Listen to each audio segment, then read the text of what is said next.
हरिः ओम्।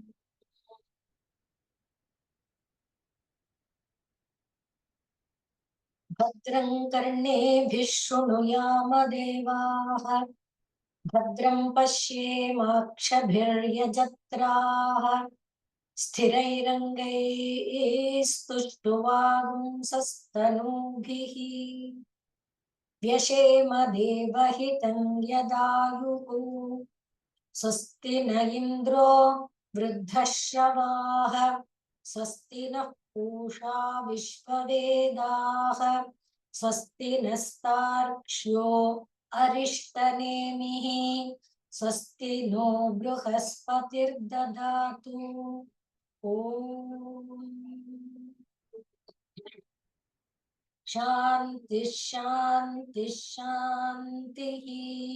शन्नो मित्रः शं वरुणः, शन्नो भवत्वर्यमा, शन्न इन्द्रो बृहस्पतिः, शन्नो विष्णुरुक्रमः। नमो ब्रह्मणे नमस्ते वायो, त्वमेव प्रत्यक्षं ब्रह्मासि, त्वामेव प्रत्यक्षं ब्रह्म वदिष्यामि, ऋतं वदिष्यामि, सत्यं वदिष्यामि, तन्मामवतु, तद्वक्तारमवतु, अवतु माम्, अवतु वक्तारम्।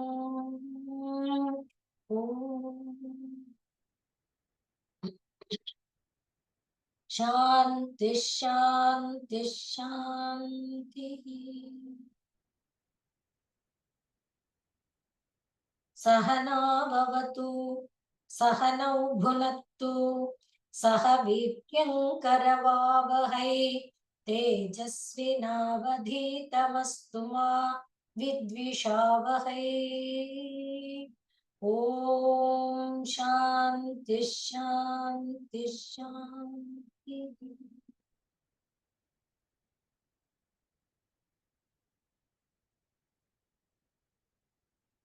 तत्कर्म कृत्वा विनिवर्त्य भूयः, तत्त्वस्य तत्त्वेन समेत्य योगम्, एकेन द्वाभ्यां त्रिभिरष्टभिर्वा कालेन च एव ಆತ್ಮಗುಣೈಶ್ಚ ಸೂಕ್ಷ್ಮೈಃ. ನಾವು ನೆನ್ನೆಯ ದಿವಸದಲ್ಲಿ ಗಮನಿಸಿಕೊಂಡಿದ್ದು, ಯಾವ ಒಂದು ಪರಾತ್ಪರ ವಸ್ತು ಎಲ್ಲವನ್ನ ತುಂಬಿಕೊಂಡಿದೆಯೋ, ಯಾವುದು ನಿತ್ಯವಾಗಿದೆಯೋ, ಯಾವುದು ಕಾಲಕ್ಕೂ ಕಾರಣವಾಗಿದೆಯೋ, ಯಾವುದು ಸಕಲ ಜೀವಗಳ ಬರುವಿಕೆ ಹೋಗುವಿಕೆ, ಸಕಲ ಜೀವಗಳು ಯಾವ ಯಾವ ಶರೀರವನ್ನ ಯಾವ ಯಾವಾಗ ತಳಿಬೇಕು, ಈ ಎಲ್ಲವನ್ನ ಯಾವುದು ತಿಳ್ಕೊಂಡಿದೆಯೋ ಅದು ಏನಾಗಿದೆ, ಈ ಪೃಥ್ವಿ ಅಪು ತೇಜೋ ವಾಯು ಆಕಾಶಗಳ ರೂಪದಲ್ಲಿದೆ. ಇದನ್ನ ನೋಡ್ತಾ ಒಳಗೆ ನೀನು ಸಾಗುತ್ತಾ ಹೋಗಪ್ಪ, ಆಗ ಆ ಪರಾತ್ಪರ ವಸ್ತುವನ್ನ ನೀನು ಕಾಣಬಲ್ಲೆ. ಅಂದ್ರೆ from the known to the unknown ಅಂತಾರಲ್ಲ, ಹಾಗೆ ಕಾಣುತ್ತಾ ಇರುವ ಪೃಥ್ವಿಯನ್ನ ಪರಮಾತ್ಮ ಅಂತ ಭಾವಿಸು. ಆದ್ರಿಂದಲೇ ದಕ್ಷಿಣಾಮೂರ್ತಿ ಸ್ತೋತ್ರದಲ್ಲಿ ನಾವು ನೋಡುವಾಗ ಭೂರಂಭಾಂಸ್ಯನಲೋ ನಿಲಂಬರಮಹರ್ನಾಥೋ ಹಿಮಾಂಶು ಪುಮಾನ್ ಇತ್ಯಾಭಾತಿ ಚರಾಚರಾತ್ಮಕಮಿದಂ ಯಸ್ಯೈವ ಮೂರ್ತ್ಯಷ್ಟಕಂ ಅಂತ.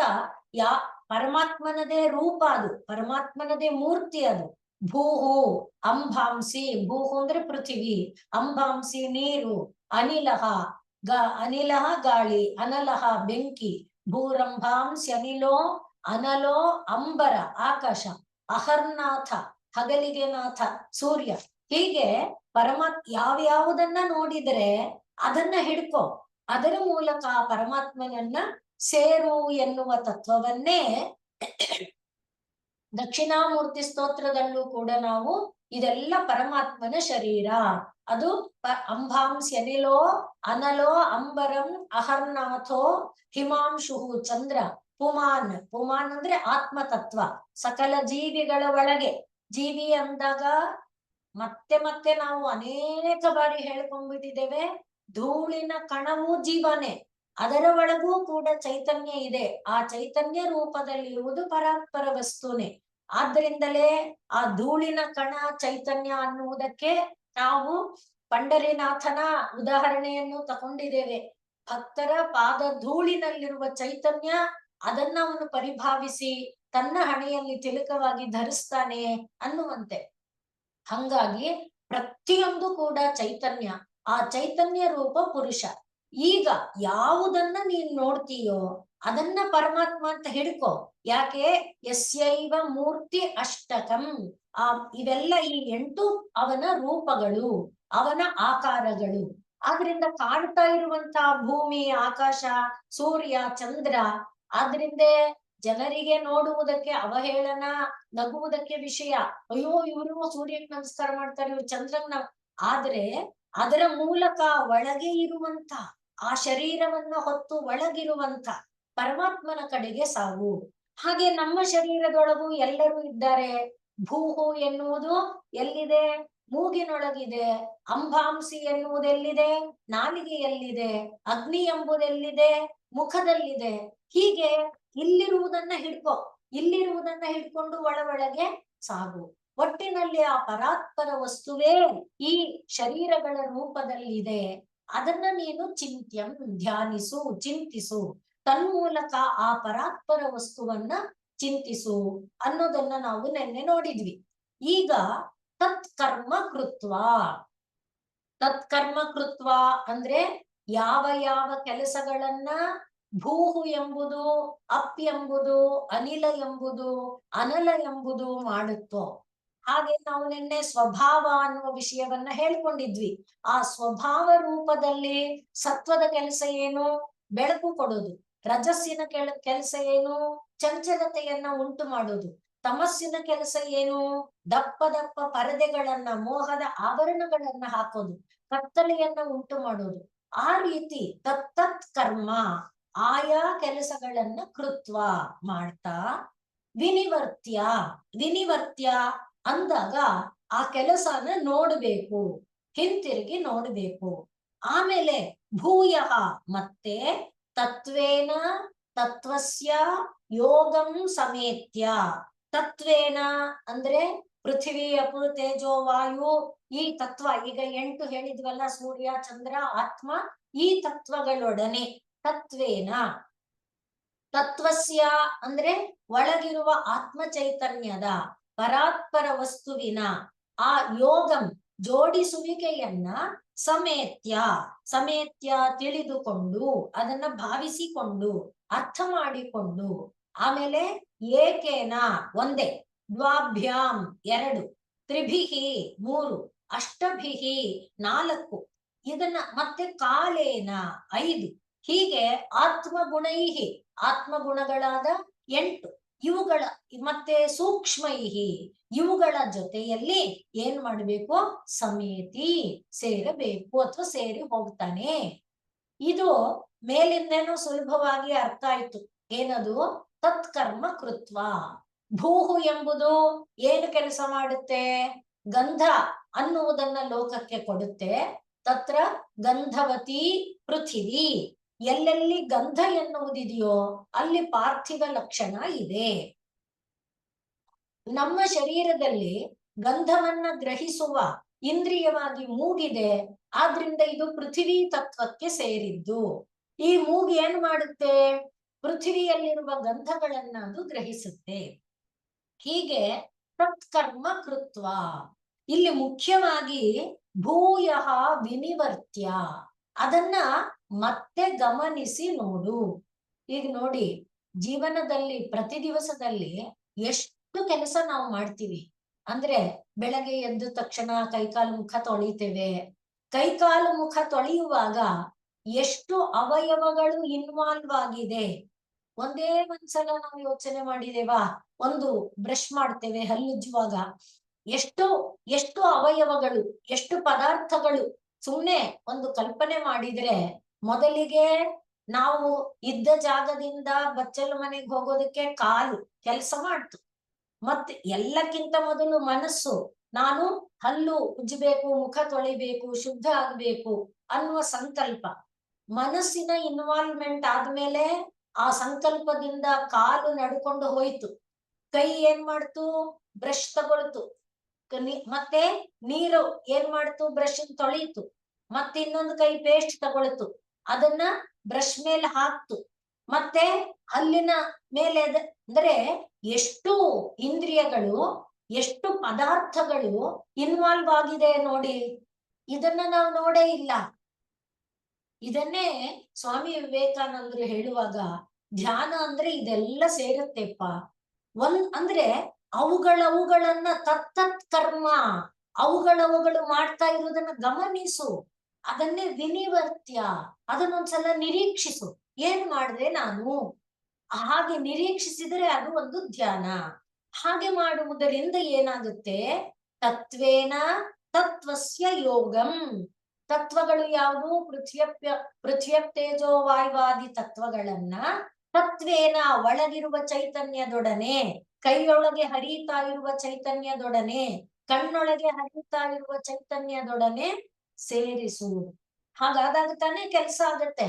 ಈಗ ನೋಡ್ಬೇಕು ಅಂದ್ರೆ ಮನಸ್ಸಿನಲ್ಲಿ ನೋಡುವಂತ ಸಂಕಲ್ಪ ಬಂದ್ರು, ಮನಸ್ಸು ಇಂದ್ರಿಯವನ್ನ ಪ್ರಚೋದಿಸದೇ ಇದ್ರೆ, ಅಲ್ಲಿ ಎದುರಿಗೆ ಏನಿದೆ ನೋಡು ಅಂತ ಹೇಳದೆ ಹೋದ್ರೆ ಆ ಮನಸ್ಸು ಕಣ್ಣು ನೋಡೋದಿಲ್ಲ. ಹಾಗೆ ಅದನ್ನ ವಿನಿವರ್ತ್ಯ, ಹಿಂತಿರುಗಿ ಒಂದು ಬಾರಿ ನೋಡಿ. ಇದನ್ನೇ ಇಂಟ್ರಾಸ್ಪೆಕ್ಷನ್ ಈ ತರ ಎಲ್ಲ ಹೇಳ್ತಾರಲ್ಲ.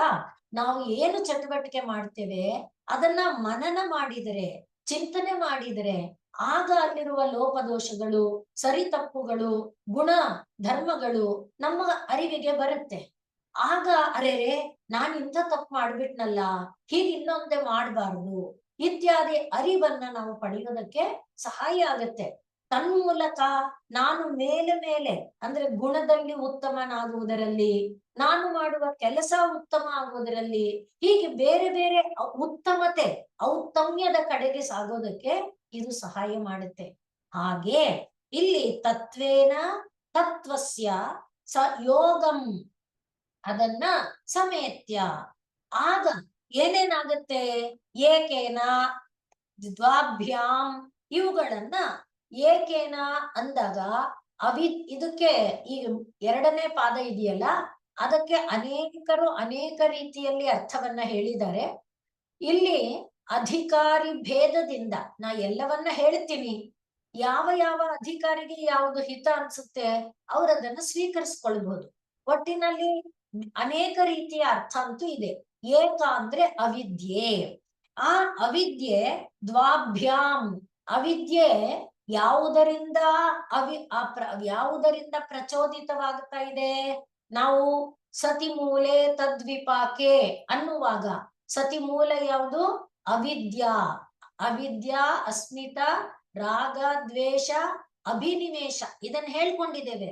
ಅದು ಏನು ಮಾಡುತ್ತೆ, ಅದು ಪುಣ್ಯ ಫಲ ಹೇತುತ್ವಾತ್ ಏನ್ ಮಾಡುತ್ತೆ, ನಮಗೆ ಆನಂದವನ್ನ ಮತ್ತು ದುಃಖವನ್ನ ಉಂಟು ಮಾಡುತ್ತೆ. ಆದ್ರಿಂದ ದ್ವಾಭ್ಯಾಂ, ಅಲ್ಲಿ ಪುಣ್ಯ ಧರ್ಮ ಈ ರೀತಿ ದ್ವಾಭ್ಯಾಂ ಎರಡು. ಯಾವಾಗ ಅವಿದ್ಯೆ ಎಂಬುದು, ಅವಿದ್ಯೆ ಮೇನ್, ಅವಿದ್ಯೆ ನಾನಲ್ಲದನ್ನ ನಾನು ಅನ್ಕೊಳ್ಳೋದು, ಅದಲ್ಲದನ್ನ ಅದು ಅನ್ಕೊಳ್ಳೋದು, ಅದನ್ನ ಅನ್ಕೊಂಡ ಮೇಲೆ ಈ ಎರಡುಗಳು ಬಂತು, ಸುಖ ದುಃಖ, ಲಾಭ ನಷ್ಟ, ಜಯ, ಈ ಎರಡುಗಳು ಬಂತು. ಅದರಿಂದ ಏನಾಯ್ತು, ಸೃಷ್ಟಿಕರ್ಮ ಆರಂಭ ಆಯ್ತು.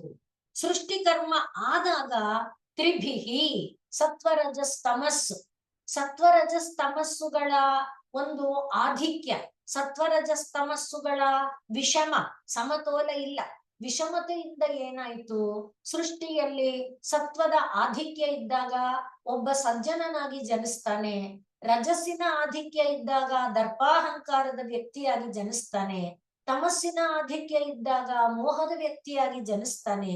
ಇದನ್ನೆಲ್ಲ ಗೀತೆಯಲ್ಲಿ ಗೀತಾಚಾರ್ಯ ವಿಸ್ತಾರವಾಗಿ ಹೇಳಿದ್ದಾನೆ.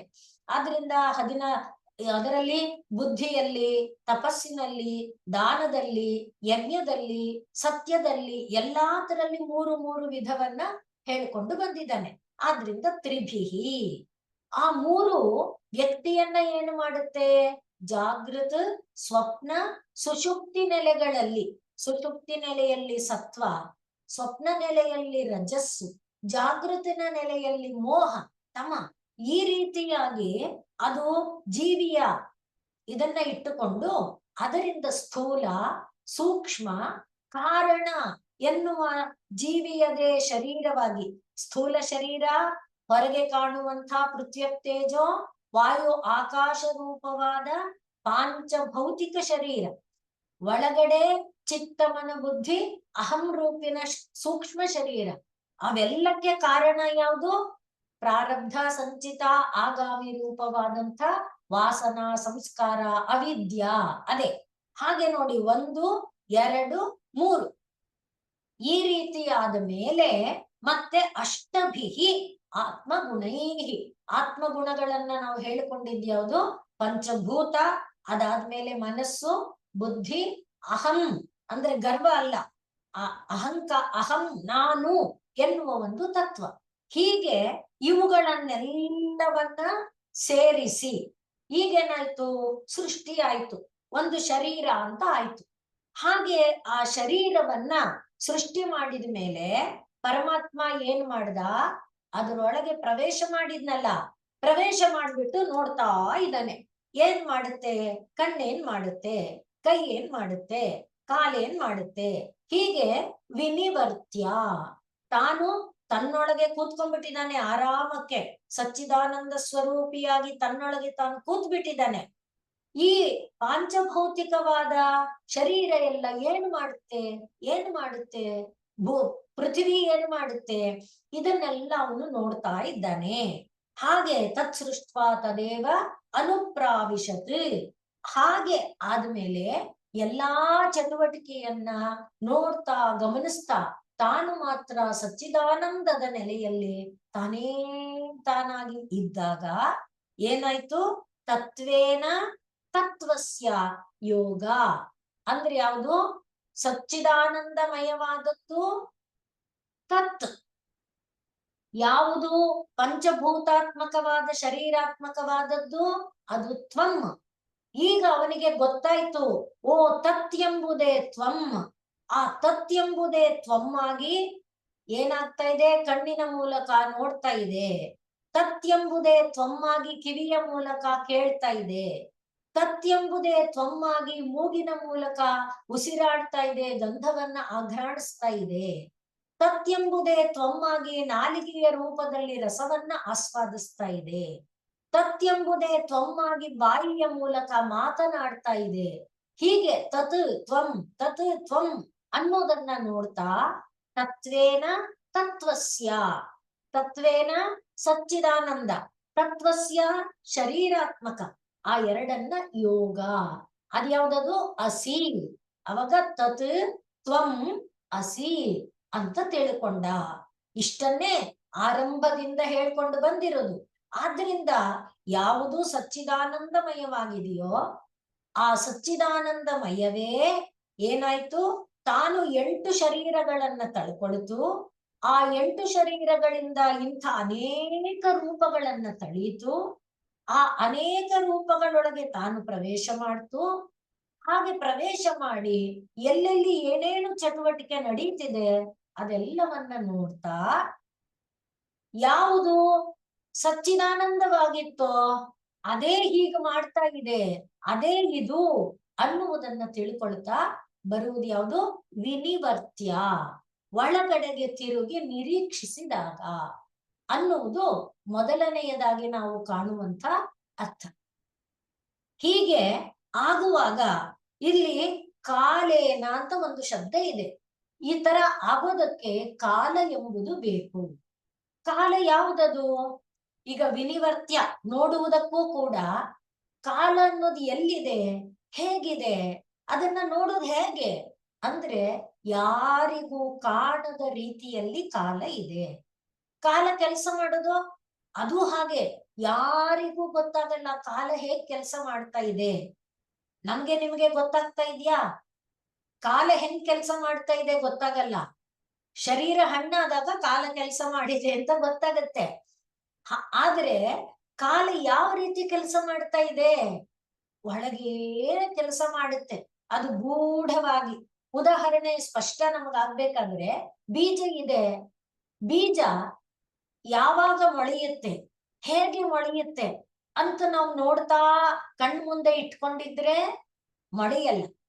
ಭೂಮಿ ಒಳಗ್ ಹಾಕಿದಾಗ ಕಾಲ, ಈಗ 10 ಬೀಜ ಒಟ್ಟಿಗೆ ಹಾಕಿದೀವಿ ಅನ್ನಿ, 10 ಬೀಜ ಒಟ್ಟಿಗೆ ಮೊಳೆಯುತ್ತಾ? ಮೊದ್ಲೆಲ್ಲ ಮನೆಯಲ್ಲಿ ಕೈ ತೋಟ ಮಾಡ್ತಾ ಇದ್ವಲ್ಲ, ಆಗ ಈ ಹುರುಳಿಕಾಯಿ, ಕ್ಯಾರೆಟ್, ಗೆಡ್ಡೆಕೋಸು ಇದೆಲ್ಲ ಮನೆಯಲ್ಲಿ ಸುಲಭವಾಗಿ ಬೆಳಿಬಹುದಾದದ್ದು. ನಾವು ಸೊಪ್ಪುಗಳು ಎಷ್ಟು ಬೀಜ ಚೆಲ್ತೇವೆ, ಕೊತ್ತಂಬರಿ ಇತ್ಯಾದಿ ಎಲ್ಲ. ಆದ್ರೆ ಎಲ್ಲವೂ ಒಟ್ಟಿಗೆ ಮೊಳೆಯಲ್ಲ. ಯಾಕೆ? ಕಾಲ ಅದರ ಒಳಗಡೆ ಮೊಳೆಯುವುದಕ್ಕೆ ಏನೋ ಒಂದು ಕಾಲ ತಗೊಳುತ್ತೆ. ಇದರಲ್ಲಿ ಬೇಗ ಯಾಕಾಯ್ತು, ಇದರಲ್ಲಿ ಯಾಕೆ ಬೇಗ ಆಗ್ಲಿಲ್ಲ?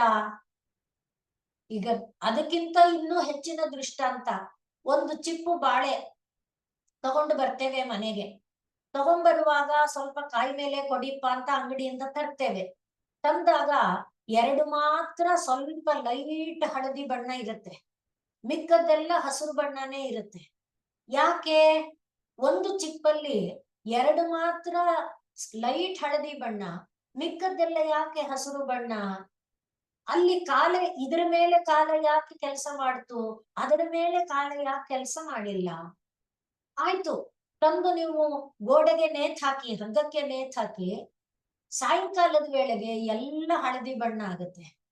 2 ಮೊದಲು ಹಳದಿ ಇದ್ದಿದ್ದು ಡಾರ್ಕ್ ಹಳದಿ ಆಗುತ್ತೆ. ಇದು ಮನೆಯಲ್ಲಿ ನಾವು ಗಮನಿಸ್ತಿದ್ರೆ ಎಲ್ಲಾಗ್ತಾ ಇದೆ ಕೆಲಸ? ಯಾರು ಮಾಡ್ತಿದ್ದಾರೆ ಕೆಲಸ? ಕಾಲ ಮಾಡ್ತಿದ್ರೆ ಎಲ್ಲಿ?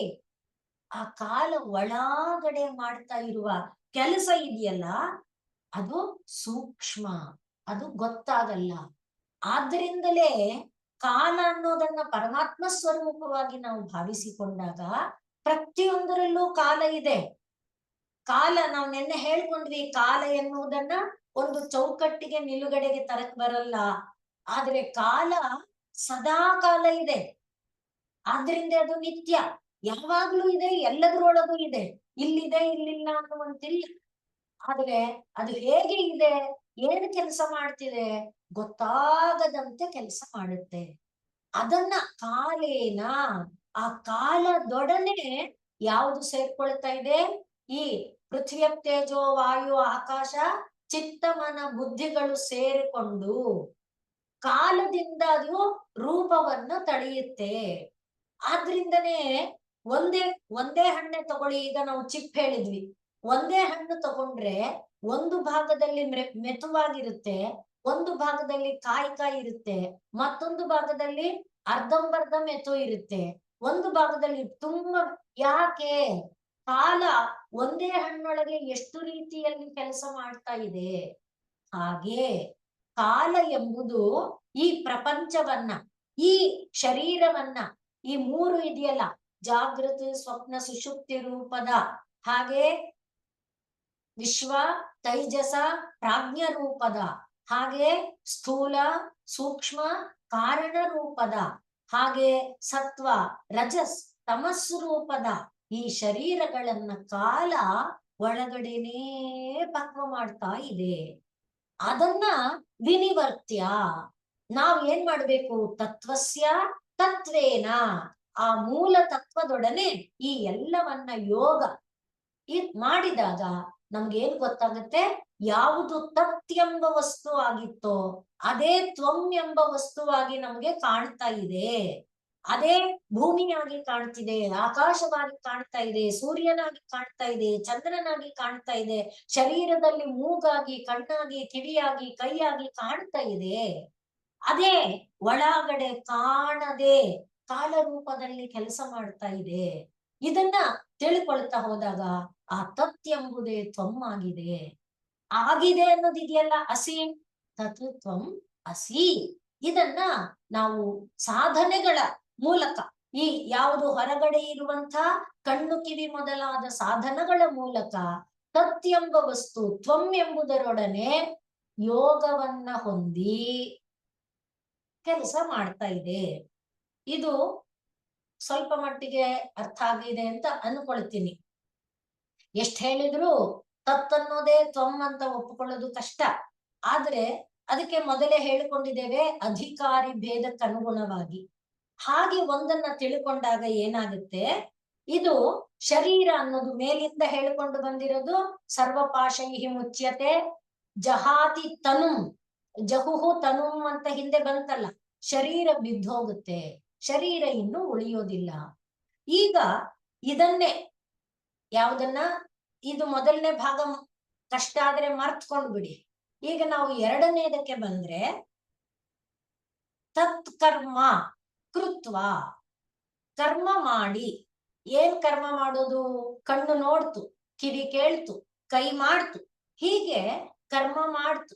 ಮಾಡಿದ್ದನ್ನ ವಿನಿವರ್ತ್ಯ, ಎಲ್ಲವನ್ನು ಕೂಡ ಅರ್ಪಣೆ ಮಾಡ್ತಾ ಬಂದ್ಬಿಟ್ರೆ, ಹಾಗೆ ಅರ್ಪಣೆ ಮಾಡಿದಾಗ ಅದು ಏನಾಗುತ್ತೆ, ಈ ಕಾಲೇನ, ಕಾಲದಲ್ಲಿ 1, 3, 8 ವಿಭಾಗಗಳಾಗಿತ್ತಲ್ಲ, ಅದನ್ನೆಲ್ಲ ಒಂದಾಗಿಸಿ ಬಿಡುತ್ತೆ.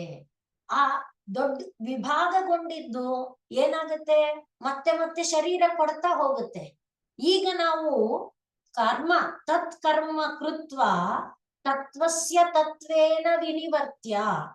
ನಾನು ಕೆಲಸ ಮಾಡ್ತಿರೋದು ಯಾವುದರಿಂದ? ಒಳಗಡೆ ಚೈತನ್ಯ ಇರೋದ್ರಿಂದ.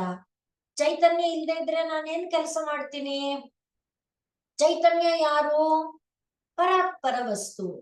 ಆದ್ರಿಂದ ಪರಾತ್ಪರ ತತ್ವೇನ ತತ್ವಸ್ಯ, ಆದ್ರಿಂದ ಈ ಶರೀರದಿಂದ ಮಾಡಿದ ಕೆಲಸವನ್ನ ತತ್ವದೊಡನೆ, ಆ ಪರಾತ್ಪರ ವಸ್ತುವಿನೊಡನೆ ಒಪ್ಪಿಸಿ ಕೊಟ್ಬಿಟ್ರೆ, ಅರ್ಪಣೆ ಮಾಡಿ ಕೊಟ್ಬಿಟ್ರೆ, ಆಗ ಏನಾಗುತ್ತೆ, ಎಲ್ಲ ಬಿದ್ದೋಗುತ್ತೆ. ಭಗವಂತನ ಯಂತ್ರ ಈ ಶರೀರ ಅಂತ ಭಾವಿಸಿಕೊಂಡು ಶ್ರೀರಾಮಕೃಷ್ಣರು ಹೇಳ್ತಾರೆ, ಇದೊಂದು ತೊಗಲು ಚೀಲ. ಈ ತೊಗಲು ಚೀಲ ಚಟುವಟಿಕೆಯಿಂದ ಕೂಡಬೇಕಾದ್ರೆ ಒಳಗಡೆ ಆತ್ಮ ಚೈತನ್ಯ. ಆದ್ರಿಂದ ಅದನ್ನ ಕಾಲದಲ್ಲಿ ನಾವು ತಿಳ್ಕೊಳ್ತಾ, ಕಾಲದೊಡನೆ ಆ ಸಂಬಂಧವನ್ನ ನೋಡ್ಕೊಳ್ತಾ, ಅದು ನಮ್ಗೆ ಗೊತ್ತಾಗಲ್ಲ ಅಲ್ವಾ.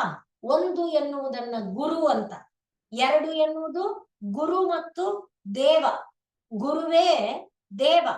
ಆ ಎರಡನ್ನ ನಾವು ಒಂದಾಗಿ ಭಾವಿಸಿಕೊಳ್ಳೋದು, ಅದರ ಮೂಲಕ ಸಾಧನೆ. ಆ ಸಾಧನೆ ಗುರುವು ಬೋಧಿಸಿದ ಮಾರ್ಗ.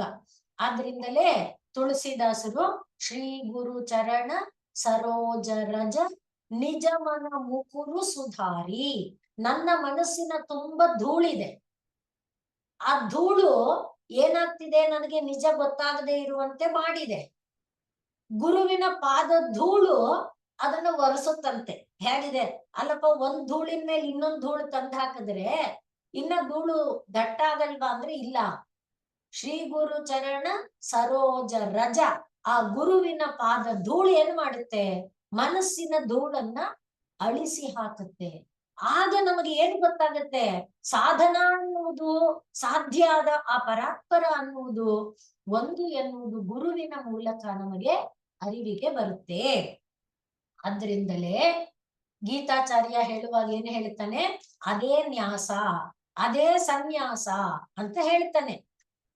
ಇದೆಲ್ಲ ನಿಮ್ಗೆ, ನನಗೆ ನೀವು ಕಾಣದೇ ಇರೋದ್ರಿಂದ ಕಷ್ಟ ಆಗ್ತಿದೆಯೇನೋ ಗೊತ್ತಾಗ್ತಿಲ್ಲ, ನನಗೆ ತಿಳಿದ ಮಟ್ಟಿಗೆ ಹೇಳ್ತಾ ಇದ್ದೇನೆ.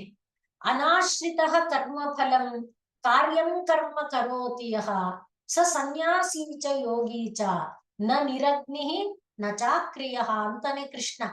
ಆದ್ರಿಂದ ಮಾಡೋ ಕೆಲಸಕ್ಕೆ ಫಲದ ಅಪೇಕ್ಷೆ ಮಾಡ್ಬೇಡ, ಅದನ್ನೇ ತತ್ ಕರ್ಮ ಕೃತ್ವ. ಹೇಗೆ?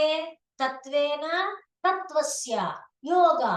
ಆ ರೀತಿ ನೀನು ಕೆಲಸ ಮಾಡೋದು ಅಂದ್ರೆ ಅರ್ಥ ಏನು? ಮಾಡಿದ್ದನ್ನ ಪರಮಾತ್ಮ ಅರ್ಪಿತವಾದ ಭಾವದಿಂದ ನೀನು ಕೆಲಸ ಮಾಡ್ತಾ ಬಂದ್ರೆ ಅದೇ ಸನ್ಯಾಸ. ನೀನು ಕಾಷಾಯ ವಸ್ತ್ರವನ್ನ ಧರಿಸೋದು ಸನ್ಯಾಸ ಅಲ್ಲ. ಹಾಗೆ ಯಮ ನಿಯಮ ಅಂದ್ರೆ ಅಲ್ಲ ಅಂದ್ರೆ ಆತರ ಅಲ್ಲ. ಯಮ ನಿಯಮ ಆಸನಾದಿ ಅನುಷ್ಠಾನ ಮಾಡೋದು ಅನ್ನೋದು ಅಲ್ಲ. ಮತ್ತೆ ನಿರಗ್ನಿ ಅಂದ್ರೆ ಅಗ್ನಿಹೋತ್ರ ಇತ್ಯಾದಿಗಳನ್ನೆಲ್ಲ ಬಿಟ್ಬಿಟ್ಟು ಧ್ಯಾನಾದಿ ಆ ರೀತಿ ಅಲ್ಲ. ಮಾಡುವುದನ್ನೆಲ್ಲ ತತ್ವಸ್ಯ ತತ್ವೇನ. ತತ್ವಸ್ಯ ಎಂಬುದು ಪ್ರಪಂಚ, ತತ್ವೇನ ಎಂಬುದು ಪರಮಾತ್ಮ. ಪ್ರಪಂಚವನ್ನ ಪರಮಾತ್ಮದೊಡನೆ, ಅದನ್ನೇ ಹಿಂದಿನ ಮಂತ್ರಗಳಲ್ಲಿ ಹೇಳಿದ್ದು. ಸೇರಿಸಿಕೊಳ್ಳುವುದನ್ನ ಯಾವುದರಿಂದ ತಿಳ್ಕೊಳ್ಬೇಕು?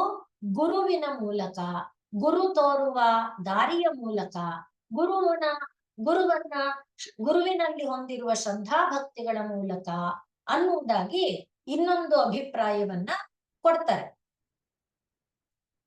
ಈ ಸಂದರ್ಭ ಬಂದಾಗ ಗುರುವಿನಲ್ಲಿ ಭಕ್ತಿ ಎನ್ನುವುದು ಮುಖ್ಯ. ಸುಮ್ಮನೆ ಒಂದು ಉದಾಹರಣೆ ತಗೊಳ್ಳೋದಾದ್ರೆ, ನೈಮಿಷಾರಣ್ಯದಲ್ಲಿ ಪುಷ್ಕರ ಅನ್ನುವಂಥ ಒಬ್ಬ ಮಹಾನ್ ಸಾಧಕ, ದೈವ ಭಕ್ತ, ಸಾಕ್ಷಾತ್ಕಾರ ಹೊಂದಿರುವಂಥವರು, ಮಂತ್ರ ಸಿದ್ಧಿ ಇದ್ದಂಥವರು. ಧ್ವಜದತ್ತ ಅನ್ನುವವನು ಒಬ್ಬ. ಧ್ವಜದತ್ತ ಒಬ್ಬ ಕುಲಪತಿ. ಅಂದ್ರೆ ಕುಲಪತಿ ಅಂದ್ರೆ ಒಂದು ಇನ್ಸ್ಟಿಟ್ಯೂಷನ್ ರನ್ ಮಾಡ್ತಾ ಇರ್ತಾನೆ. ಅವನ ಬಳಿಯಲ್ಲಿ ಬೇಕಾದಷ್ಟು ಮಕ್ಕಳು ಬೇರೆ ಬೇರೆ ಕಡೆಯಿಂದ ಬಂದು ವಿದ್ಯಾಭ್ಯಾಸ ಮಾಡ್ತಾ ಇರ್ತಾರೆ. ಗುರುಕುಲ ಅಂದ್ಮೇಲೆ ಇರುವ ಎಲ್ಲಾ ಮಕ್ಕಳಿಗೆ ಊಟದ ವ್ಯವಸ್ಥೆ ಎಲ್ಲ ಮಾಡ್ಬೇಕಾದ್ದು ಕುಲಪತಿಯ ಕರ್ತವ್ಯ. ಅವನು ನಡೆಸ್ಕೊಂಡು ಬರ್ತಾ ಇದ್ದಾನೆ ಧ್ವಜದತ್ತ. ಒಂದು ದಿವಸ ಎಲ್ಲ ಊಟ ಎಲ್ಲ ಮುಗಿದು ಮಕ್ಕಳು ಮತ್ತೆ ಅಂದ್ರೆ ಸೆಕೆಂಡ್ ಸೆಷನ್ ಕ್ಲಾಸ್ ಶುರುವಾಗ್ಬೇಕಲ್ಲ, ಆ ಟೈಮ್ಗೆ ಇವನು ಬಂದಿದ್ದವನು, ಕ್ಲಾಸ್ ಮಾಡ್ತಾ ಇದ್ದವನು ಸ್ವಲ್ಪ ಏನೋ ಗಂಟ್ಲು ಒಣಗದಂತೆ ಆಗಿ ಒಳಗಡೆ ನೀರ್ ಕುಡಿಯಕ್ಕೆ ಅಂತ ಬರ್ತಾನೆ. ಬಂದಾಗ ಒಳಗಡೆ ಮಕ್ಕಳೆಲ್ಲ ಅಳ್ತಾ ಇರ್ತಾರೆ, ಅವನ ಮಕ್ಕಳು ಅಳ್ತಾ ಇರ್ತಾರೆ. ಪತ್ನಿ ಸಮಾಧಾನ ಮಾಡ್ತಾ ಇರ್ತಾರೆ. ಆಗ ಧ್ವಜದತ್ತ ಕೇಳ್ತಾನೆ, ಯಾಕೆ, ಏನ್ ಸಮಾಚಾರ? ಏನು ಮಾಡ್ಲಿ, ಗುರುಕುಲಕ್ಕೆ ಬರುವಂತ ಆದಾಯ ಕಡಿಮೆ ಇದೆ. ಗುರುಕುಲದಲ್ಲಿ ಓದ್ತಾ ಇರುವ ಮಕ್ಕಳಿಗೆ ನಾನು ಊಟ ಕೊಡಬೇಕು. ಹೊರಗಿನ ಮಕ್ಕಳು, ಬೇರೆಯವರ ಮಕ್ಕಳು, ಅವರನ್ನ ಉಪವಾಸ ಕೆಡುವಂತಿಲ್ಲ. ಆದ್ರಿಂದ ನಮ್ಮ ಮಕ್ಕಳಿಗೆ ಊಟ ಇರೋ ದಿನ ಇರುತ್ತೆ, ಇಲ್ಲದೆ ಇರೋ ದಿನ ಇಲ್ಲ. ಇವತ್ತು ಊಟ ಇಲ್ಲ, ಆದ್ರಿಂದ ಮಕ್ಕಳು ಅಳ್ತಾ ಇದ್ದಾರೆ ಅಂತ ಗುರುಪತ್ನಿ ಹೇಳ್ತಾಳೆ. ಆಗ ಧ್ವಜದತ್ತನಿಗೆ ಬೇಜಾರಾಗತ್ತೆ.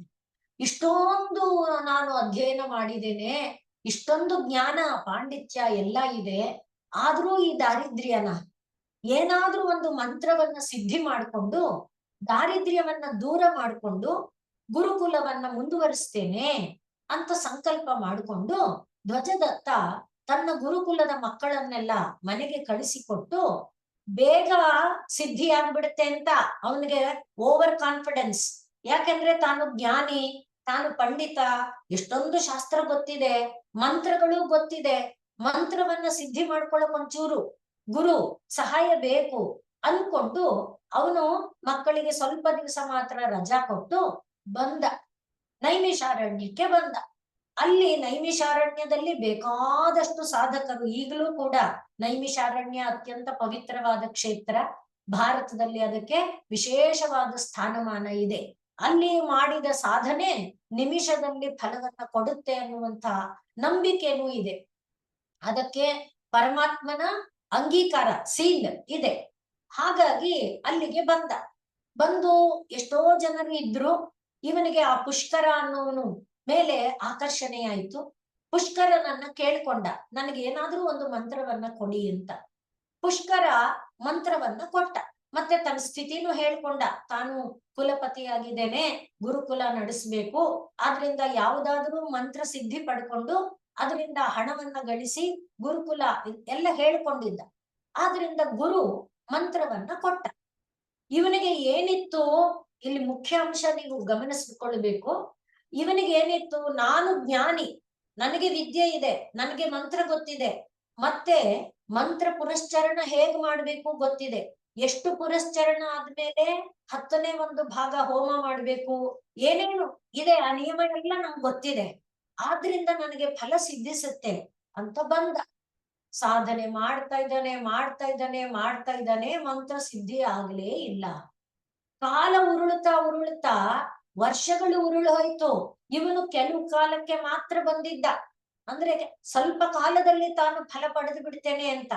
ಆದ್ರೆ ಸಿದ್ಧಿ ಆಗ್ಲೇ ಇಲ್ಲ. ಈ ವೇಳೆಗೆ ಇವನಿಗೆ ಡಿಪ್ರೆಷನ್ ತರ ಶುರುವಾಯ್ತು. ಮತ್ತೆ ತನ್ನ ಬಗ್ಗೆ ಹೇಸಿಗೆ, ಬೇಸರ, ಛೆ ಅಂತ ಅನ್ನಿಸೋದಕ್ಕೆ ಆರಂಭ ಆಯ್ತು. ಆ ಸಮಯದಲ್ಲಿ ಒಬ್ಬ, ಅದೇ ಕಾಡಿಗೆ ಅವನೊಬ್ಬ ದೊಡ್ಡ ಕಳ್ಳ, ಮಹಾ ಪಾಪಗಳನ್ನ ಮಾಡಿರುವಂಥವನು.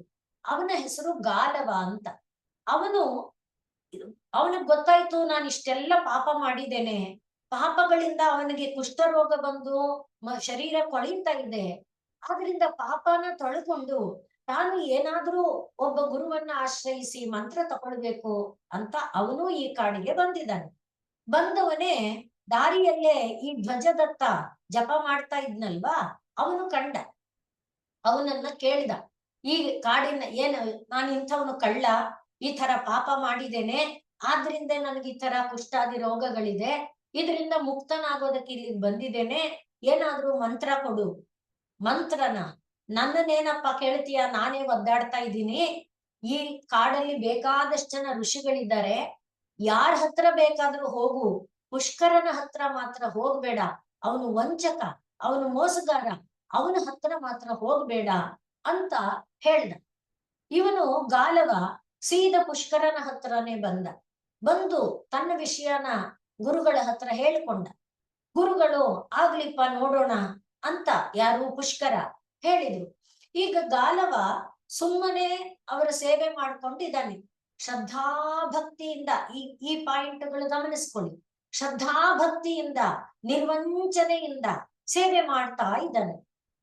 ಅವನು ಪ್ರತಿದಿನ ಆಹ್ನಿಕ ಅಂದ್ರೆ ಸ್ನಾನ ಮಾಡ್ತಾನೆ, ಗುರುಗಳಿಗೆ ಬೇಕಾದ ಪೂಜಾ ವ್ಯವಸ್ಥೆ ಇದೆಲ್ಲ ಮಾಡ್ತಾನೆ, ಗುರುಗೆ ಏನೇನ್ ಸೇವೆ ಬೇಕು ಅನ್ಸುತ್ತೆ ತನಗೆ ಗೊತ್ತಾಗಿರೋದನ್ನೆಲ್ಲ ಮಾಡ್ತಾ ಇದ್ದಾನೆ. ಹಾಗೆ ಸ್ವಲ್ಪ ಕಾಲ ಕಳೆದ ಮೇಲೆ ಗುರು ಒಂದು ದಿವಸ ಹೇಳಿದ್ರು, ಆಯ್ತಪ್ಪ, ನಾನ್ ನಿನಗೆ ಮಂತ್ರ ಉಪದೇಶ ಮಾಡ್ತೀನಿ, ನಿನ್ನ ಶ್ರದ್ಧಾ ಭಕ್ತಿ ನೋಡಿದೀನಿ, ನಿನಗೆ ಮಂತ್ರ ಕೊಡ್ತೀನಿ, ಸ್ನಾನ ಮಾಡ್ಕೊಂಡ್ ಬಾ ಹೋಗು. ಆಗ ಆ ಪುಷ್ಕರ ಗುರುವಿಗೆ ಗಾಲವ ಹೇಳಿದ, ಸ್ವಾಮಿ, ಬೇರೆ ತೀರ್ಥ ಯಾವುದು? ನಿಮ್ಮ ಪಾದ ತೀರ್ಥಕ್ಕಿಂತ ದೊಡ್ಡ ಪವಿತ್ರ ತೀರ್ಥ ಇನ್ನೊಂದಿಲ್ಲ. ಆದ್ರಿಂದ ನಿಮ್ಮ ಪಾದ ತೀರ್ಥವನ್ನ ನನಗೆ ಹಾಕಿ ಅದೇ ತೀರ್ಥ ಸ್ನಾನ ಅಂತ ಹೇಳ್ದ. ಮತ್ತೆ ತಾನೇ ಆ ನದಿಯ ನೀರನ್ನ ತಂದು ಆ ಪಾದಕ್ಕೆ ಹಾಕಿ ಆ ಪಾದದ ನೀರನ್ನ ಗುರುಗಳ ಕೈಯಿಂದ ತನ್ನ ಮೇಲೆ ಹಾಕಿಸ್ಕೊಳ್ತಾ ಇದ್ದಂತೆ ಅವನಿಗೆ ಪೂರ್ಣ ಕುಷ್ಠರೋಗ ಹೊರಟೋಯ್ತು. ನೋಡಿ, ಶ್ರದ್ಧಾ ಭಕ್ತಿ ನಿಷ್ಠೆ ಗುರುವಿನಲ್ಲಿ ಇದ್ದ ಕಾರಣ ಅವನ ಕುಷ್ಠರೋಗ ಹೊರಟೋಯ್ತು. ಈಗ ಗುರು ಪುಷ್ಕರ ಯೋಚನೆ ಮಾಡಿ, ನೋಡಪ್ಪ, ನಾನು ನನ್ನ ಇಷ್ಟ ದೈವವನ್ನ ಪ್ರಾರ್ಥನೆ ಮಾಡ್ಕೊಂಡಿದ್ದೇನೆ, ಅವನು ನಿನಗೆ ಇಂಥ ಮಂತ್ರವನ್ನ ಕೊಡು ಅಂತ ಹೇಳಿದಾನೆ, ಈ ಮಂತ್ರವನ್ನ ನೀನು ಪುರಶ್ಚರಣೆ ಮಾಡ್ಬೇಕಪ್ಪ, ಜಪ ಮಾಡ್ಬೇಕು ಅಂತ ಹೇಳಿ ತಾನು ಮಂತ್ರವನ್ನ ಅವನಿಗೆ ಕೊಟ್ಟು, ಜಪಮಾಲೆಯನ್ನ ಕೊಟ್ಟು, ಜಪಮಣಿಯನ್ನ ಹೇಗೆ ಹಿಡ್ಕೋಬೇಕು, ಹೇಗೆ ಮಣಿಯನ್ನ ತಿರುಗಿಸ್ಬೇಕು ಎಲ್ಲ ತೋರಿಸಿ ಕೊಟ್ಟ.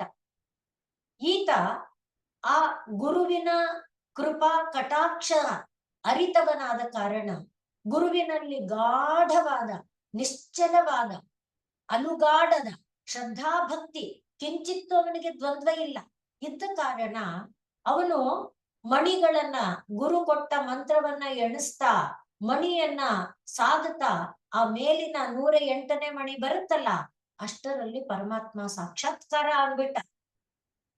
ಪರಮಾತ್ಮ ಸಾಕ್ಷಾತ್ಕಾರ ಆಗಿ ಇವನಿಗೆ ಏನು ಕೊಡ್ಬೇಕಾಗಿತ್ತು? ಈಗ ಅವನಿಗೆ ಏನು ಬೇಕಾಗಿಲ್ಲ. ಅವನು ಬಂದಿದ್ದು ಏನೋ ಕಾರಣಕ್ಕಾಗಿತ್ತು. ಕಳ್ಳತನದಿಂದ ಬಂದ ಪಾಪ ಶರೀರ ಹೋಗಿಸ್ಕೊಂಡು ಮತ್ತೊಮ್ಮೆ ಕಳ್ಳತನಕ್ಕೆ ಹೋಗದಷ್ಟು ಐಶ್ವರ್ಯ ಗಳಿಸ್ತೀನಿ ಅಂತ.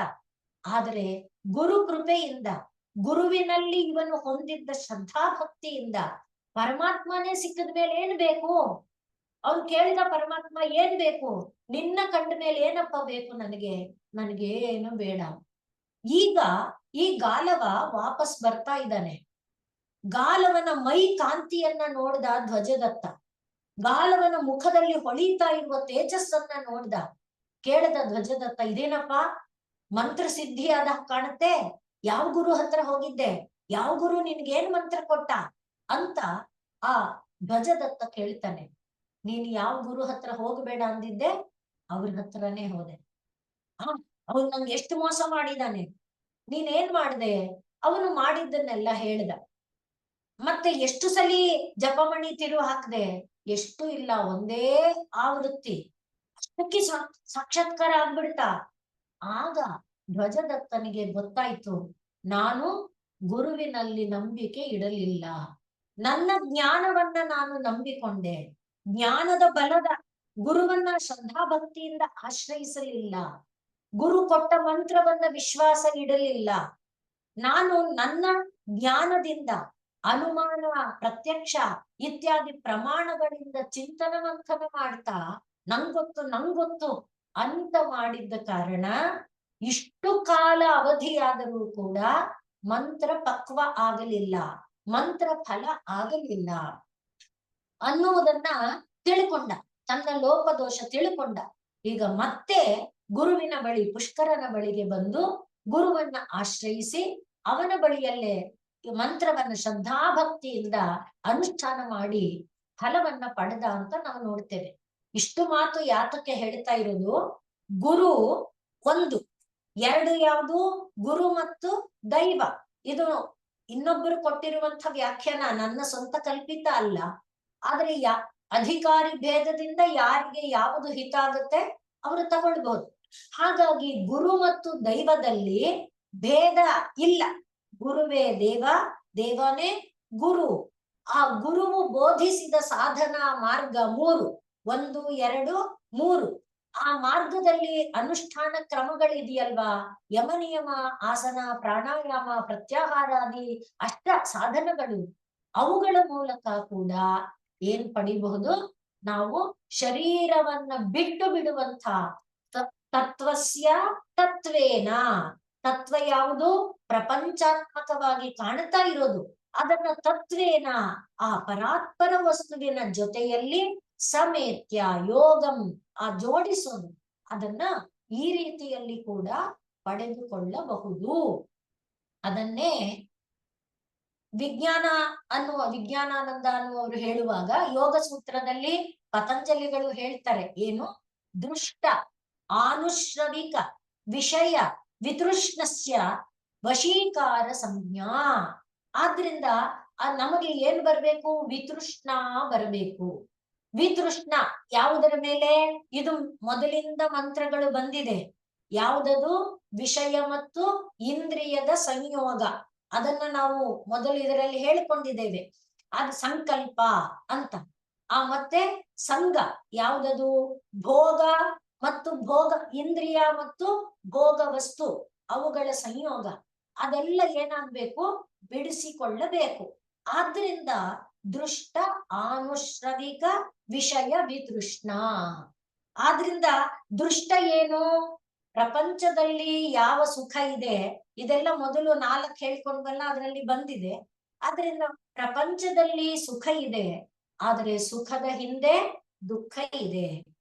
ಯಾರನ್ನ ನಂಬಿ ನಾವು ಅತ್ಯಂತ ಸುಖ, ಇವರು ನಮ್ಗೆ ಭದ್ರ ಅಂತ ನಂಬಿರ್ತೇವೋ, ಅವರೇ ಬೆನ್ನಲ್ಲಿ ಚೂರಿ ಹಾಕಿದಾಗ ಅಯ್ಯೋ ಇಂಥವರನ್ನ ನಾನ್ ನಂಬಿಟ್ನಲ್ಲ ಅನ್ನುವ, ಅಲ್ಲಿ ಅಂದ್ರೆ ಪ್ರಪಂಚದಲ್ಲಿ ಸುಖದ ಹಿನ್ನೆಲೆಯಲ್ಲಿರುವ ದುಃಖ ಎಲ್ಲವೂ ಕೂಡ ಯಾವುದು? ಐಂದ್ರಿಕ ಸುಖ ಇದೆ. ಎಲ್ಲದರ ಹಿಂದೆ ಏನಿದೆ? ತಾಪ ತ್ರಯ. ಆಧಿಭೌತಿಕ, ಆಧಿದೈವಿಕ, ಆಧಿ ಆತ್ಮಿಕ ಬಂಧಗಳು ಇದೆ. ಆದ್ರಿಂದ ಅದನ್ನ ತಿಳ್ಕೊಂಡು ಬಿಟ್ಟಾಗ ಏನಾಗುತ್ತೆ? ವಿಷಯ ಭೋಗಕ್ಕೆ ಸಂಯೋಗ ಇಲ್ಲ, ಇಂದ್ರಿಯ ಮತ್ತು ಭೋಗ ವಸ್ತುವಿಗೆ ಸಂಘ ಇಲ್ಲ, ಮನಸ್ಸು ಇಂದ್ರಿಯಕ್ಕೆ ಸಂಘ ಇಲ್ಲ, ಮನಸ್ಸು ಬುದ್ಧಿಗೆ ಸಂಘ ಇಲ್ಲ. ಅದು ಬಿಟ್ಟ ಅಂದ್ರೆ ಏನು? ಅದೇ ಸಾಕ್ಷಾತ್ಕಾರ, ಅದೇ ಜ್ಞಾನ.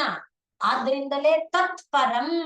ಇದನ್ನ ಸಾಧನೆ ಮಾಡಿದ ಮೇಲೆ ಪುರುಷಖ್ಯಾತೆ ಗುಣವೈತೃಷ್ಣ್ಯಂ. ಇದು ಯೋಗ ಸೂತ್ರದಲ್ಲಿ ಇವೆರಡು ನಾವು ನೋಡುವಂಥದ್ದು. ಅಂದ್ರೆ ಪುರುಷ ದರ್ಶನ ಆಗ್ಬಿಡುತ್ತೆ. ಪರಾತ್ಪರ ವಸ್ತುವಿನ ದರ್ಶನಕ್ಕಿಂತ ಶುದ್ಧಿಗೆ ಇನ್ನೇನು ಬೇಕಾಗಿಲ್ಲ. ಪರಮಾತ್ಮ ಕಂಡುಬಿಟ್ನಾ, ಶುದ್ಧ ಆಯ್ತು. ಶುದ್ಧ ಆದ್ಮೇಲೆ ನಿನಗೆ ಮತ್ತೆ ಜನ್ಮ ಎಲ್ಲಿದೆ? ಶುದ್ಧ ಆದ್ಮೇಲೆ ಮತ್ತೆ ಶರೀರ ಪ್ರಾಪ್ತಿ ಎಲ್ಲಿದೆ? ಆದ್ರಿಂದ ಶುದ್ಧ ಆಗುವುದು ಅನ್ನುವುದೇ ಪ್ರಧಾನ. ಅದು ಯಾವುದರಿಂದ ಆಗುತ್ತೆ? ವಿತೃಷ್ಣ ಅಂದ್ರೆ ಭೋಗ, ಭೋಗಾಪೇಕ್ಷೆ ಮತ್ತು ವಿಷಯ, ಇವುಗಳ ಸಂಘವನ್ನ ಬೇರೆ ಮಾಡ್ಕೊಳ್ಳೋದು. ಅದ್ ಹೇಗೆ ಸಾಧ್ಯ? ಸತು ದೀರ್ಘಕಾಲ ನೈರಂತರ್ಯ ಸತ್ಕಾರ ಆವೇದಿತ. ನಿರಂತರವಾಗಿ ಮಾಡ್ತಾ ಇದ್ರೆ ಬಂದ್ಬಿಡುತ್ತೆ ಅದು. ಅಂದ್ರೆ ಸುಖ ನಿಜ. ನೀನು ಯಾವುದನ್ನ ನೋಡು, ತುಂಬಾ ನಗ್ತಾ ಇದೀಯಾ, ಅಳ್ತೀಯಾ, ಹಿಂದೆ ಎಲ್ಲ ಮನೇಲಿ ಹಾಗೆ ಹೇಳು. ಹಾಗೆ ತುಂಬಾ ಸುಖ ಅಂತ ನಾವು ಅನ್ಕೊಂಡಿದ್ರೆ ಹಿಂದೆ ದುಃಖ ಇದೆ. ಆದ್ರಿಂದ ಇದನ್ನ ಸುಖ ಇದೆ ಎಂಜಾಯ್ ಮಾಡಬೇಡ ಅಂತ ಅರ್ಥ ಅಲ್ಲ, ಅದಕ್ಕೆ ಅಂಟುಕೊಂಡು ಎಂಜಾಯ್ ಮಾಡಬೇಡ ಅಂತ ಅರ್ಥ. ಆದ್ರಿಂದ ಆ ಸಂಘ ಎನ್ನುವುದನ್ನ ಇಟ್ಕೊಳ್ಬೇಡ ಅನ್ನುವುದನ್ನ ಹೇಳ್ತಾ ಬಂದಾಗ, ಆದ್ರಿಂದೇ ಹಿಂದೆ ಇದನ್ನೇ ಮತ್ತೆ ನಾವು ಯೋಗ ಸೂತ್ರದಲ್ಲೇ ಸ್ಥಾನಿ ನಿಮಂತ್ರಣೆ ಸಂಘ ಸ್ಮಯ ಅಕರಣ, ಸಂಘ ಮಾಡಬಾರ್ದು, ಗರ್ವ ಮಾಡಬಾರ್ದು. ಯಾಕೆಂದ್ರೆ ಪುನರ್ ಅನಿಷ್ಟ ಪ್ರಸಂಗಾತ್, ಅನಿಷ್ಟ ಏನು? ಶರೀರ ಪ್ರಾಪ್ತಿ. ಶರೀರ ಪ್ರಾಪ್ತಿ ಬೇಡ ಅಂದ್ರೆ ಸ್ಥಾನಿ ಯಾವುದದು? ದೇವಲೋಕದ ಸುಖ, ಬ್ರಹ್ಮಲೋಕದ ಸುಖ ಅವರೆಲ್ಲ ಕರೀತಾ ಇದ್ರು, ಅದಕ್ಕೆ ಅಂಟ್ಕೋಬಾರ್ದು. ನೋಡಿದ್ಯಾ ನನ್ನಾದ್ರೆ ಬ್ರಹ್ಮ ಕರ್ದ, ನೋಡಿದ್ಯಾ ನನ್ನಾದ್ರೆ, ಆ ಭಾವ ನಾವು ಇಟ್ಕೋಬಾರ್ದು. ಆಗ ಏನದು? ಸಂಘ ಸ್ಮಯ ಅಕರಣ. ಆದಾಗ ಏನಾಗುತ್ತೆ? ಪರಮಾತ್ಮ ಸಿಕ್ಬಿಡ್ತಾನೆ. ಪರಮಾತ್ಮ ಸಿಕ್ಕದ್ಮೇಲೆ ಅಶುಚಿ ಎಲ್ಲಿದೆ? ಯಾವ್ದದು? ತತ್ವಸ್ಯ ತತ್ವೇನ, ಆ ತತ್ವವನ್ನ ತತ್ವದೊಡನೆ ಸೇರಿಸು. ಹಾಗೆ ಸೇರಿದೆ ಶುದ್ಧಿ. ಇದನ್ನೇ ನೋಡಿ, ಇದರದೇ ಜೊತೆಯಲ್ಲಿ ನಾವು ಇನ್ನು ಸುಲಭವಾಗಿ ಹೇಳಿಕೊಳ್ಳೋದಾದ್ರೆ, ಪರಮಾತ್ಮ ದರ್ಶನ, ಪರಮಾತ್ಮ ಎಂಬುದು ಪರಿಪೂರ್ಣ ಸತ್ವ, ರಜಸ್ ತಮಸ್ಸುಗಳ ಸ್ಪರ್ಶ ಇಲ್ಲ. ಆದ್ರಿಂದ ಪರಮಾತ್ಮ ದರ್ಶನ ಬಂತು ಅಂದ್ರೆ ಕಲ್ಮಶ ಇಲ್ಲ. ಇದನ್ನೇ ಯುಧಿಷ್ಠಿರ ಭೀಷ್ಮರ ಹತ್ರ ಬಂದಾಗ, ಕೋ ಧರ್ಮ ಸರ್ವ ಧರ್ಮಾಣಾಂ ಭವತಃ ಪರಮೋ ಮತಃ ಕಿಂಜಪನ್ಮುಚ್ಯತೆ ಜಂತುರ್ಜನ್ಮ ಸಂಸಾರ ಬಂಧನಾತ್ ಅಂತ ಕೇಳಿದ. ಆಗ ಭೀಷ್ಮರು ಏನ್ ಹೇಳಿದ್ರು? ಅವರು ಹೇಳುವಾಗ, ಯಾನಿ ನಾಮಾನಿ ಗೌಣಾನಿ ವಿಖ್ಯಾತಾನಿ ಮಹಾತ್ಮನಃ ಋಷಿಭಿಃ ಪರಿಗೀತಾನಿ ತಾನಿ ವಕ್ಷ್ಯಾಮಿ ಭೂತಯೇ. ಪರಮಾತ್ಮನ ನಾಮ ಹೇಳ್ಬಿಡಪ್ಪ, ಅದು ನಿನ್ನ ಎಲ್ಲ ಕಲ್ಮಶ ತೆಗೆದುಹಾಕ್ಬಿಡುತ್ತೆ. ಎಲ್ಲಾ ಧರ್ಮಗಳಿಗೆ ಅವ್ನು ಕೇಳಿದ ಪ್ರಶ್ನೆ ಅದೇ ತಾನೆ, ಎಲ್ಲ ಧರ್ಮಗಳಿಗೆ ಕೋ ಧರ್ಮ ಸರ್ವ ಧರ್ಮಾಣ ಅಂತ ಕೇಳಿದ್ನಲ್ವಾ, ಎಲ್ಲ ಧರ್ಮಗಳಿಗೂ ನಾಮ ಒಂದೇ, ಎಲ್ಲ ಪಾಪಗಳಿಗೂ ನಾಮ ಒಂದೇ, ಎಲ್ಲ ಏನೇನಿದೆ ನಾಮ ಒಂದೇ. ಯಾಕೆ? ಗೌಣಾನಿ, ಒಂದೊಂದು ನಾಮವೂ ಕೂಡ ಗುಣಗಳ ಗಣಿ, ಒಂದೊಂದು ನಾಮವೂ ಒಂದು ಆಟಮ್ ಬಾಂಬ್ಗಿಂತ ಬಲಿಷ್ಠವಾದ ಶಕ್ತಿಶಾಲಿಯಾದ್ದು. ಆದ್ರಿಂದ ನೀನು ನಾಮವನ್ನ ಹಿಡ್ಕೊಪ್ಪ, ಅದು ಭೂತಯೇ, ನಿನಗೆ ಪರಮಾತ್ಮನೊಡನೆ ಸೇರಿಸುವ ಒಂದು ಕೆಲಸವನ್ನ ಅದು ಮಾಡುತ್ತೆ ಅಂತ ಭೀಷ್ಮರು ಹೇಳಿದ್ರು. ಚೈತನ್ಯ ಮಹಾಪ್ರಭುಗಳು ಅದನ್ನೇ ಏನ್ ಹೇಳಿದ್ರು?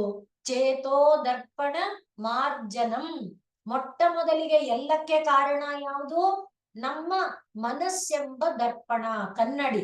ಅದನ್ನ ಈಗ ಹೋದ ಇದ್ರೊಳಗೆ ನಾವು ಹೇಳ್ಕೊಂಡಿದ್ದೇವೆ. ಆ ಮನಸ್ಸಿನ ಹಿಂದೆ ಏನಿದೆ? ಪಂಚಭೂತ, ಪಂಚ ತನ್ಮಾತ್ರ, ಪಂಚ ಜ್ಞಾನೇಂದ್ರಿಯ, ಪಂಚ ಕರ್ಮೇಂದ್ರಿಯ, ಚಿತ್ತ, ಮನ, ಬುದ್ಧಿ, ಅಹಂ ಎಲ್ಲ ದಪ್ಪ ದಪ್ಪ ದಪ್ಪ ಪಾದರಸದ ಪರದೆ ಹಾಕ್ಬಿಟ್ಟಿದೆ. ಅದನ್ನೆಲ್ಲ ನಾಮವನ್ನ ಹೇಳ್ತಾ ಹೇಳ್ತಾ ಹೇಳ್ತಾ ತೊಳಿತಾ ಬಂದ್ಬಿಟ್ರೆ ಗಾಜಾಗ್ಬಿಡ್ತು, ಪ್ಲೈನ್ ಗ್ಲಾಸ್. ಆ ಕಡೆ ಇರೋದು, ಈ ಕಡೆ ಇರೋದು ನೋಡಿ. ತತ್ವಸ್ಯ ತತ್ವೇನ, ಆ ತತ್ವವು ತತ್ವದೊಡನೆ ಯೋಗ. ಎಷ್ಟು ಸಿಂಪಲ್.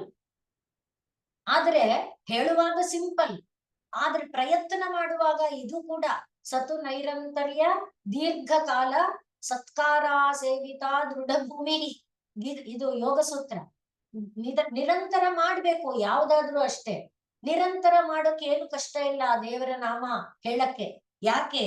ಅದನ್ನೇ ಚೈತನ್ಯ ಮಹಾಪ್ರಭುಗಳೇ ನಾಮ್ನಾಮಕಾರಿ ಬಹುಧಾ, ಅಲ್ಲಿ ನಿಜ ಸರ್ವ ಶಕ್ತಿ ತತ್ರಾರ್ಪಿತ ಸ್ಮರಣೆ ಕಾಲಹನ ನಿಯಮಿತ. ಈಗ ಸ್ಮರಣೆ ಮಾಡ್ಬೇಕು, ಈಗ ಮಾಡಬಾರ್ದು ಅಂತ ಕಾಲ ನಿಯಮ ಇಲ್ಲ.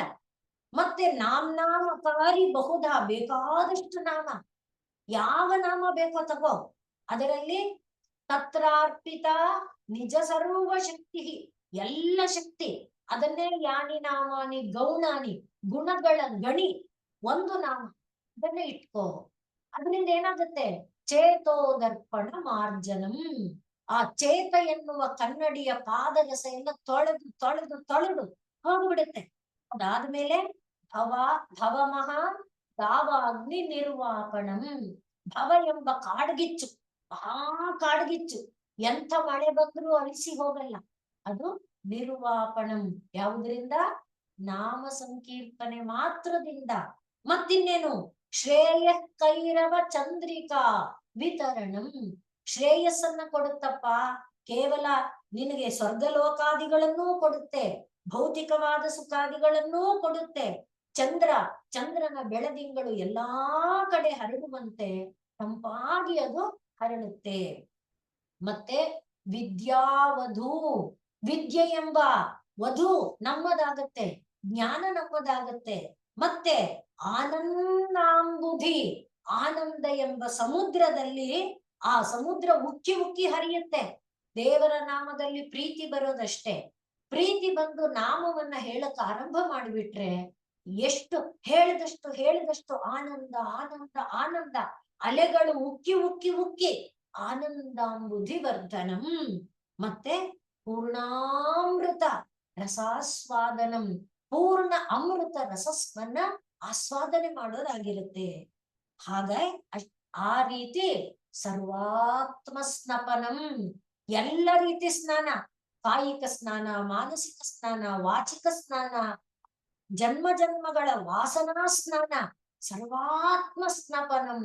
ಅದ್ಯಾವ್ದಪ್ಪ ಅದು ಅಂದ್ರೆ ಪರಂ ವಿಜಯತೆ ಶ್ರೀಕೃಷ್ಣ ಸಂಕೀರ್ತನಂ. ಆದ್ರಿಂದ ಈಗ ನಾವು ಏನನ್ನ ಹೇಳಿದ್ವಿ? ಗುರು ಮತ್ತು ದೇವ, ಗುರುವು ಬೋಧಿಸಿದಂಥ ಸಾಧನ, ಆ ಸಾಧನಗಳ ಅನುಷ್ಠಾನ ಅನ್ನುವುದು ಒಂದಾದ್ರೆ, ಅದನ್ನ ಅದು ಎರಡನೇ. ಮೊದಲನೇದು ಜ್ಞಾನ ಹೇಳ್ಬಿಟ್ವಿ, ತತ್ವಂ. ಯಾವುದನ್ನ ಸಚ್ಚಿದಾನಂದ ವಸ್ತುವಾಗಿದೆಯೋ ಅದೇ ತ್ವಂ ಎನ್ನುವ ಭೂರಂಭಾಂಶ ನಿಲೋನಲಂಬ ಆ ರೂಪದಲ್ಲಿ ಇದೆ. ಇದು ಸಚ್ಚಿದಾನಂದ, ಅದು ಸಚ್ಚಿದಾನಂದ. ಆ ತತ್ ಎಂಬುದೇ ತ್ವಂ, ತ್ವಂ ಎಂಬುದೇ ತತ್ ಅನ್ನುವುದು ಮೊದಲನೇದು. ಎರಡನೇದು ಏನು ಹೇಳಿದ್ವಿ? ಗುರು ಒಂದು, ಗುರು ಮತ್ತು ದೈವ ಎರಡು. ಗುರು ದೈವ ನಲ್ಲಿ ಬಂದಂಥ ಬೋಧನೆ, ಉಪದೇಶ, ಅದು ಮೂರು. ಅವುಗಳ ಅನುಷ್ಠಾನದಿಂದ ನಾವು ಏನನ್ನ ಪಡೀತೇವೆ? ದೃಷ್ಟ ಆನುಶ್ರವಿಕ ವಿಷಯ ವಿತೃಷ್ಣ. ಅಂದ್ರೆ ಮಾಡುವ ಎಲ್ಲ ಕೆಲಸವನ್ನ ಆಸೆ ಇಲ್ಲದೆ ಮಾಡುವಂತ ಒಂದು ಭಾವ. ಅದನ್ನ ಮೂರನೆಯದಾಗಿ ನೋಡ್ಕೊಂಡ್ವಿ. ಈಗ ನಾಲ್ಕನೆಯದಾಗಿ, ಇದೆಲ್ಲ ನಾವು ಸಾಧನೆ ಮಾಡಿ ನಮ್ಮ ಶರೀರದ, ನಮ್ಮ ಆಯುಸ್ಸಿನ ಕಾಲದಲ್ಲಿ ಸಾಧ್ಯನಾ ಅಂದ್ರೆ ಏನು ಮಾಡ್ಬೇಡಪ್ಪ. ಸುಮ್ಮನೆ ದೇವ್ರ ಸ್ಮರಣೆ ಮಾಡ್ತಾ ಇರು. ಕೂತಾಗ, ನಿಂತಾಗ, ಎದ್ದಾಗ, ಆಕಳಿಸಿದಾಗ, ಬಿದ್ದಾಗ, ಎಡವಿದಾಗ, ಭಾರ ಹೊರುವಾಗ, ಅದನ್ನ ತಾನೇ ದಾಸರು ಹೇಳಿದ್ದಾರೆ, ಕೃಷ್ಣ ಎನ್ನಬಾರದೆ. ಹಾಗೆ ಭಾಗವತದಲ್ಲಿ ಕೂಡ ಅಡ್ರೆಸ್ ಹೇಳುವಾಗ ಯಾವುದೋ ವೈನ್ ಶಾಪ್ ಇದೆಯಲ್ಲ, ಯಾವುದೋ ಥಿಯೇಟರ್ ಇದೆಯಲ್ಲ ಹೇಳ್ಬೇಡ, ಯಾವುದೋ ದೇವಸ್ಥಾನ ಇದೆಯಲ್ಲ ಆ ದೇವಸ್ಥಾನದಿಂದ ಆ ತರಹ ಹಂಗೆ ಹೇಳಿದ್ರು ಕೂಡ ನಿನಗೆ ಪುಣ್ಯ ಇದೆಪ್ಪ. ಆ ರೀತಿ ಭಗವನ್ ನಾಮವನ್ನ ನಾವು ನಾಲ್ಕನೆಯದಾಗಿ, ಆ ನಾಮ ಸಂಕೀರ್ತನೆಯೂ ಕೂಡ ಏನ್ ಮಾಡುತ್ತೆ? ತತ್ವಸ್ಯ ತತ್ವೇನ ಯೋಗಂ. ಆಗ ನಮಗೆ ವಿನಿವರ್ತ. ಯಾವುದು ವಿನಿವರ್ತ ಆಗತ್ತೆ? ಪ್ರಪಂಚ ಬಿಟ್ಟು ಹೋಗುತ್ತೆ. ಇದು ಕರೆಂಟ್, ತೆಂಗಿನಕಾಯಿಗೆ ಕರೆಂಟಕ್ಕೆ ಅಂಟಿದ ಇದು ಬಿಟ್ಟು ಹೋಗ್ಬಿಡುತ್ತೆ. ಗಡಗಡ ಗಡಗಡ ಯಾವುದು ಗಿಟಕು ಅಂಟದ ಒಂದು ಸ್ಥಿತಿಯನ್ನ ತಂದು ಕೊಡುತ್ತೆ. ಅದು ಮತ್ತೊಂದು ಸಾಧನಾ ಮಾರ್ಗ. ಆದ್ರಿಂದ ನಾವು ಮೊದಲಿಗೆ ಈ ಯಾವುದು ಪ್ರಪಂಚ ರೂಪದಲ್ಲಿ ಕಾಣ್ತಾ ಇದೆಯೋ ಅದನ್ನ, ತತ್ವವನ್ನ, ತತ್ವೇನ ಅದನ್ನೆಲ್ಲ ಸೃಷ್ಟಿ ಮಾಡಿದ ಪರಾತ್ಪರ ವಸ್ತುವಿನ ಜೊತೆಯಲ್ಲಿ ಯೋಗ ಮಾಡಿ ತತ್ ಎಂಬುದೇ ತ್ವಂ ಆಗಿದೆ ಅಂತ ತಿಳ್ಕೊಳ್ಳೋದು ಒಂದಾದರೆ, ಎರಡನೆಯದಾಗಿ ನಾವು ತಿಳ್ಕೊಳ್ಬೇಕಾದ್ದೇನು? ಈ ಫಲ ಆಕಾಂಕ್ಷೆ ಇಲ್ಲದೆ, ಫಲ ಅಭಿಲಾಷೆ ಇಲ್ಲದೆ, ಯತ್ಕರೋಷಿ ಯದಶ್ನಾಸಿ ಯಜ್ಜುಹೋಸಿ ದದಾಸಿ ಅನ್ನುವ ಒಂದು ಭಾವದಿಂದ ಕೆಲಸವನ್ನ ಮಾಡುವುದು. ಮೂರನೆಯದು ಗುರುವನ್ನು, ಗುರು ಮತ್ತು ದೈವವನ್ನು, ಗುರು ದೈವದ ಉಪದೇಶವನ್ನು, ಅನುಷ್ಠಾನವನ್ನು, ಅದು ಮೂರನೆಯದು. ನಾಲ್ಕನೆಯದು ಇದರಿಂದ ಏನು ವಿತೃಷ್ಣ, ಏನು ಸಾಧನೆ ಮಾಡ್ತೇವೆ ಆ ಸಾಧನೆ ವೈರಾಗ್ಯ ಏನು ತಂದು ಕೊಡುತ್ತೆ, ಏನು ಅದು ತತ್ವಸ್ಯ ತತ್ವೇನ ಜ್ಞಾನ ಯೋಗವನ್ನ ಜೋಡಿಸುತ್ತೆ, ಅದನ್ನೇ ನಾಮ ಸಂಕೀರ್ತನೆಯು ಕೂಡ ಮಾಡುತ್ತೆ. ಆದ್ರೆ ಅದನ್ನ ಸಾಂಖ್ಯ ಸೂತ್ರದಲ್ಲಿ ಹೇಳುವಾಗ ವೈರಾಗ್ಯಾತ್ ಪ್ರಕೃತಿ ಲಯ. ವಿತೃಷ್ಣ ಬಂದ್ರೆ ಪ್ರಕೃತಿ ಎಲ್ಲ ಲಯ ಆಗೋಗುತ್ತೆ. ಹೇಗೆ ಲಯ ಆಗುತ್ತೆ ಅಂತ ಕೇಳಿದ್ರೆ ನಾವು ಮೊದಲಿಂದ ಹೇಳ್ಕೊಂಡಿದ್ದೇವಲ್ಲ, ಪೃಥ್ವೀಂ ಯಾತು ಮೇಘ್ರಾಣಂ ಯಾತು ಮೇರಸನಾ ಜಲಂ ರೂಪಂ ಹುತಾಶನಂ ಯಾತು ಸ್ಪರ್ಶೋ ಯಾತು ಚ ಮಾರುತಂ ಅಂತ ಒಂದರೊಳಗೆ ಒಂದು ಲಯ ಮಾಡ್ತಾ, ಪೃಥ್ವಿಯಿಂದ ಬಂದಿದೆ ಇದು ಪೃಥ್ವಿಯಲ್ಲಿ ಲಯವಾಗಲಿ, ಇದು ಆಕಾಶದಿಂದ ಬಂದಿದೆ ಆಕಾಶದಲ್ಲಿ ಲಯವಾಗಲಿ, ಹಾಗೆ ಹೇಳ್ತಾ ಕೊನೆಗೆ ಅಹಂಕಾರಂ ಮನೋಯಾತು ಮೋಹನಂ ಸರ್ವದೇಹಿನಾಂ, ಅಹಂಕಾರ ಮನಸ್ಸೊಳಗೆ ಲಯ ಆಗಲಿ, ಅದು ಮನೋ ತತಃ ಬುದ್ಧಿಂ ಅಹಂಕಾರಸ್ತತೋ ಬುದ್ಧಿಂ, ಅದು ಮತ್ತೆ ಬುದ್ಧಿಯು ಒಳಗೆ ಲಯವಾಗಲಿ. ಬುದ್ಧಿಯಲ್ಲಿ ಹೋಗ್ಬೇಕು, ಬುದ್ಧಿರವ್ಯಕ್ತಮೇವ ಚ ಪ್ರಧಾನೇ ಪ್ರಕೃತಿಂ ಯಾತೆ ಗುಣ ಸಾಮ್ಯೆ. ಸತ್ವರಜಸ್ತಮಸ್ಸು ಈಗ ಸಮ, ವಿಷಮ ಇಲ್ಲ.